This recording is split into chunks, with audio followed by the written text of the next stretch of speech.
El sistema de complemento se lo conoce como un conjunto de proteínas que circula a nivel humoral, es decir, por medio de la circulación sanguínea, y que al activarse se encarga de defender al organismo frente a agentes extraños o patógenos.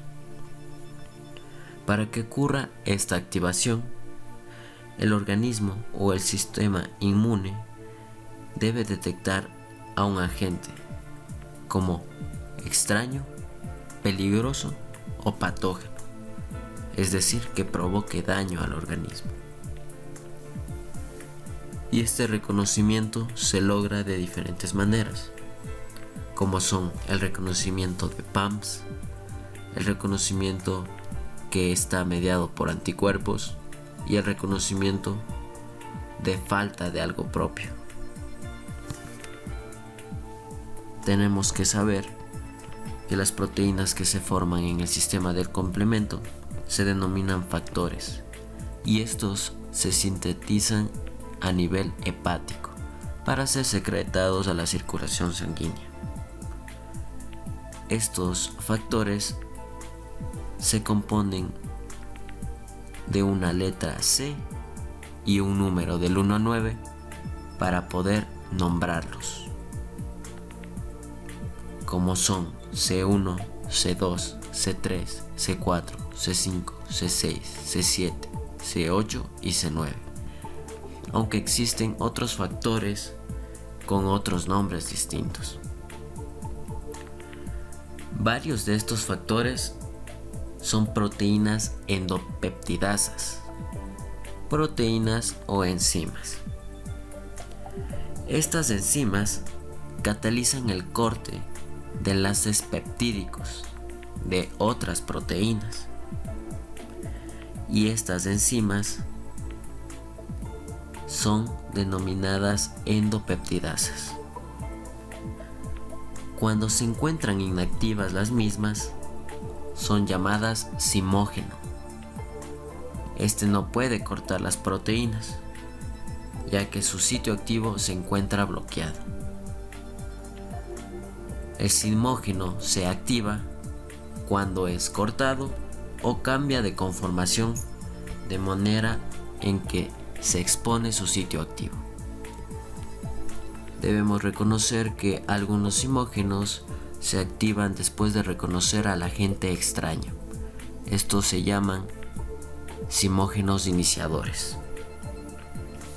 Para la activación del sistema del complemento se debe realizar una cascada que consiste en que una endopeptidasa activa corta un zimógeno activando una segunda endopeptidasa y así esta endopeptidasa corta otro zimógeno produciendo una tercera endopeptidasa y así sucesivamente, tomando en cuenta que los productos finales de la cascada se encargan generalmente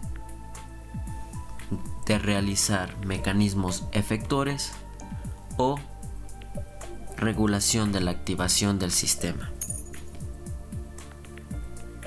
Un dato importante es que la activación del complemento se realiza en la superficie del patógeno extraño, en donde los factores del complemento se unen al mismo con un enlace covalente. El sistema de complemento tiene 3 vías para detectar al agente patógeno, extraño o peligroso, y son la vía clásica, la vía de las lectinas y la vía alternativa. Todas estas tendrán en común en sintetizar una enzima endopeptidasa denominada convertasa C3, que cortará uno de los factores C3 en C3A y C3B, con el fin de realizar una vía común donde se realizarán mecanismos efectores como son la inflamación, la opsonización y el ataque de la membrana. La vía clásica es activada por los anticuerpos IgM o IgG, los cuales están unidos a sus antígenos, formando complejos antígenos-anticuerpos. El factor iniciador de esta vía es C1, que contiene 3 subunidades, que son CLQ, que es la subunidad que reconoce el fragmento cristalino del anticuerpo, ya sea IgM o IgG.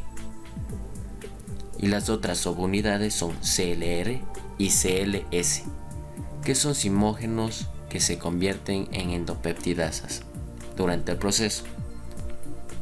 Cuando el complejo Cl se une al complejo antígeno-anticuerpo, las endopeptidasas se activan y comienzan la cascada. Esta cascada se activa por los factores C4 y C2 con el fin de sintetizar la convertasa de C3. En la vía de las lectinas se activa cuando interactúa un factor iniciador, que es un receptor de reconocimiento de patrón soluble, denominado lectina ligadora de manosa. Este tiene su parecido en su estructura a CLQ, que corresponde de la vía clásica, y reconocerá manosa y carbohidratos de microorganismos como PAMPs. Este reconocimiento activa endopeptidasas denominadas MASP1 y MASP2, que se parecen a CLR y CLS correspondiente a la vía clásica. Y así también se activan C4 y C2, que son los factores para sintetizar la enzima convertasa de C3. La vía alternativa de activación del complemento se activa cuando el fragmento de C3 se une de manera covalente a la superficie del agente extraño o patógeno. Tenemos que saber que el factor C3 circulante se fragmenta por hidrólisis en C3A y C3B, sin necesidad de una enzima. La poca cantidad de C3B que circula por la sangre posee un grupo tioester, el cual va a formar un enlace covalente con las proteínas de superficie de los agentes extraños. Es por eso que se dice que esta vía no se activa por reconocimiento de algo extraño, sino por falta de algo propio. Y así, el C3B unido a esta proteína en la superficie del microorganismo activa factores llamados D y B, los cuales van a conducir a la formación de la enzima convertasa de C3. Así llegamos a la vía común del complemento, que hace referencia a que todas terminan en la formación de la enzima convertasa de C3. Esta catalizará el corte del factor C3 en C3A y C3B. Sin embargo, cuando hay demasiada cantidad de C3B, esta se liga a otra endopeptidasa llamada convertasa de C5, que catalizará el corte del factor C5 en C5A y C5B. Los fragmentos que se generan en la vía común, que son C3A, C3B, C5A y C5B, generan mecanismos efectores del complemento, que son los ya mencionados anteriormente, y se hablará a continuación, comenzando con la inflamación, donde actúan los fragmentos C3A y C5A, que son moléculas mediadoras de la inflamación, ya que los leucocitos tienen receptores para estos. Al unirse estos dos fragmentos a los receptores de los leucocitos, producen la activación de los mismos y la posterior vasodilatación, quimiotaxis, aumento de la permeabilidad capilar, secreción y otros mediadores de la inflamación. En la opsonización actúa el fragmento C3b y otros fragmentos derivados, que se encargarán de opsonizar a partículas para facilitar la fagocitosis. recordando que los fagocitos tienen receptores para el fragmento C3b. Y por último, el complejo de ataque de membrana, donde actúa el fragmento C5b.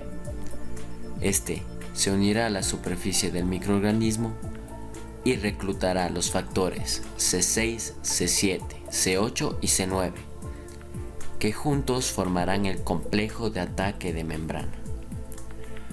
Así, C9 reclutará muchas unidades con el fin de formar un polímero en forma cilíndrica, los cuales se encargarán de formar un hueco en la membrana del microorganismo con el fin de dañar al mismo y producir su muerte.